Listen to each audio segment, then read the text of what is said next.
काली रातों में दिल का दरवाजा खुलता है। ये ऐसे जैसे मैं आपके बारे में बात कर रहा हूँ, चाहे T5 में रहते हो चाहे बॉय हॉस्टल में रहते हो। मावस की काली रातों में दिल का दरवाजा खुलता है, जब दर्द की प्याली रातों में गम आंसू के संग घुलता है, जब पिछवाड़े के कमरे में हम निपट अकेले होते हैं। मुरारी बापू की कथा की तरह मत सुनना, आह वाह करते रहना।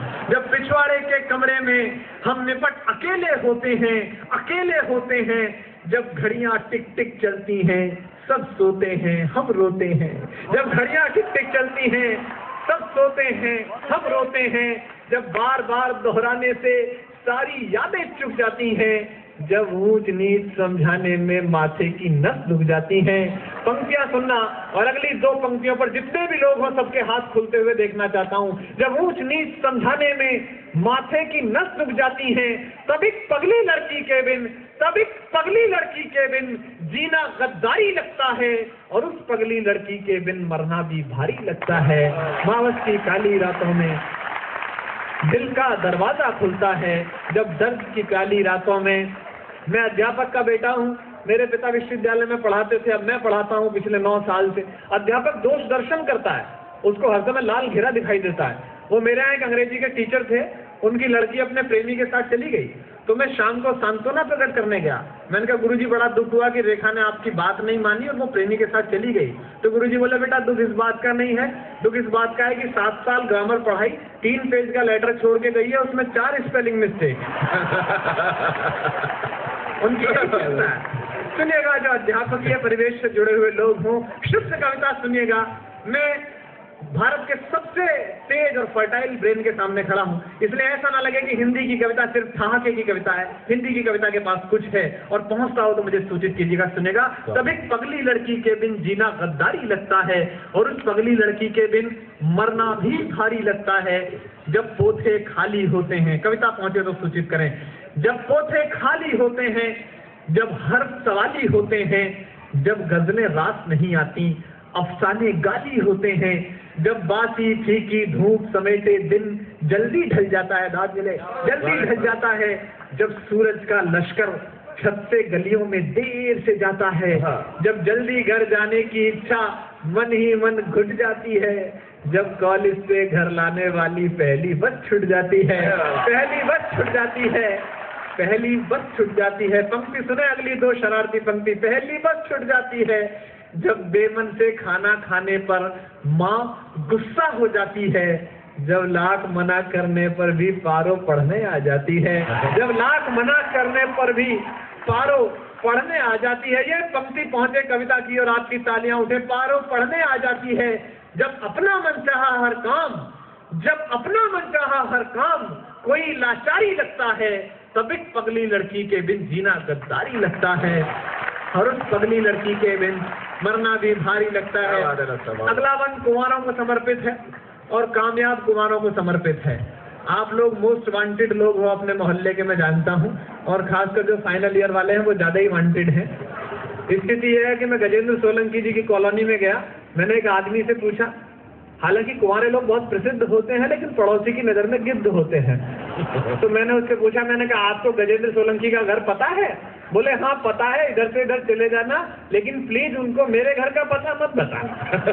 ये रेपुटेशन हो जाती है। कुंवारे लोग सुने सबसे शरारती बंद इस कविता का, और हर पंक्ति में आनंद आएगा। सुनेगा, जब कमरे में सन्नाटे की आवाज सुनाई देती है। कुंवारे की एक्सपायरी डेट निकल जाए तो उसे बम बम भी छम छम की तरह लगती है।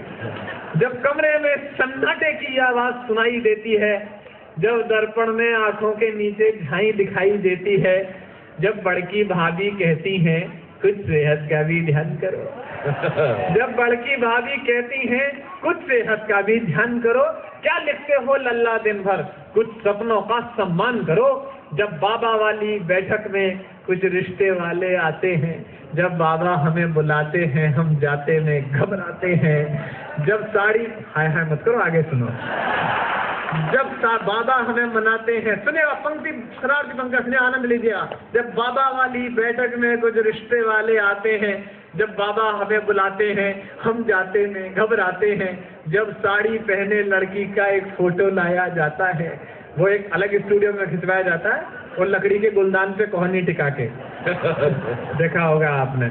और एक बात और बता दूं, कितनी जीन्स पहन लो, फोटो साड़ी वाला ही जाना। जब भाभी हमें मनाती हैं, सुनेगा, मस्ती के साथ सुनकर मस्ती के साथ जा दीजिएगा। जब बाबा वाली बैठक में कुछ रिश्ते वाले आते हैं, जब बाबा हमें बुलाते हैं, हम जाते में घबराते हैं। जब साड़ी पहने लड़की का एक फोटो लाया जाता है, जब भाभी हमें मनाती हैं, फोटो दिखलाया जाता है। कविता की सर्वाधिक टूटन भरी पंक्ति आपकी सर्वाधिक तालियों की मोहताज है, सुनेगा। जब सारे घर का समझाना हमको फनकारी लगता है, तब एक पगली लड़की के बिन जीना गद्दारी लगता है।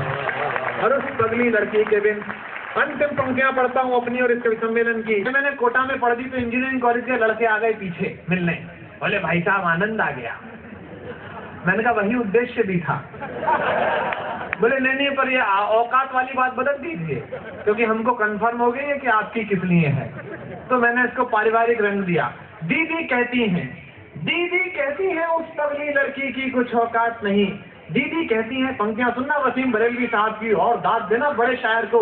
मोहब्बत में बुरी नीयत से कुछ सोचा नहीं जाता। जिनके बीच अभी झगड़ा हो गया हो 14 से पहले या बाद में, वो सुन लें। मोहब्बत में बुरी नीयत से कुछ सोचा नहीं जाता, कहा जाता है उसको बेवफा समझा नहीं जाता। कहा जाता है उसको बेवफा समझा नहीं जाता।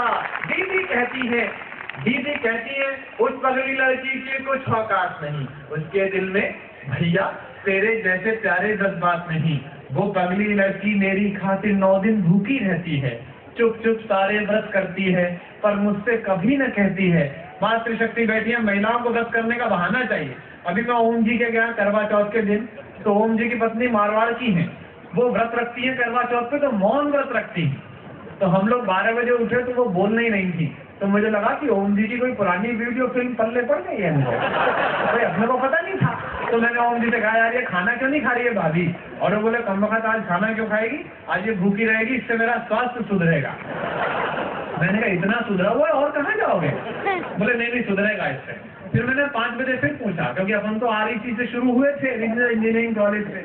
मैंने कहा टेक्निकल डिफरेंस है यार बात में। बोले क्या? मैंने कहा मैं जानना चाहता हूँ कि गाय के भूसा छोड़ देने से सांड की पर्सनैलिटी कैसे निकल सकती है? लेकिन देश है या कुछ भी हो सकता है, सुनेगा। दीदी कहती है, अंतिम पंक्तियां सुनिएगा, था के और तालियों के बीच विदा हो। दीदी कहती है उस पगली लड़की की कुछ औकात नहीं। उसके दिल में भैया तेरे जैसे प्यारे जज्बात नहीं। वो पगली लड़की मेरी खातिर 9 दिन भूखी रहती है, चुप चुप सारे व्रत करती है, पर मुझसे कभी न कहती है। जो पगली लड़की कहती है मैं प्यार तुम्ही से करती हूँ, लेकिन मैं हूँ मजबूर बहुत, अम्मा बाबा से डरती हूँ। उस पगली लड़की पर अपना कुछ भी अधिकार नहीं बाबा।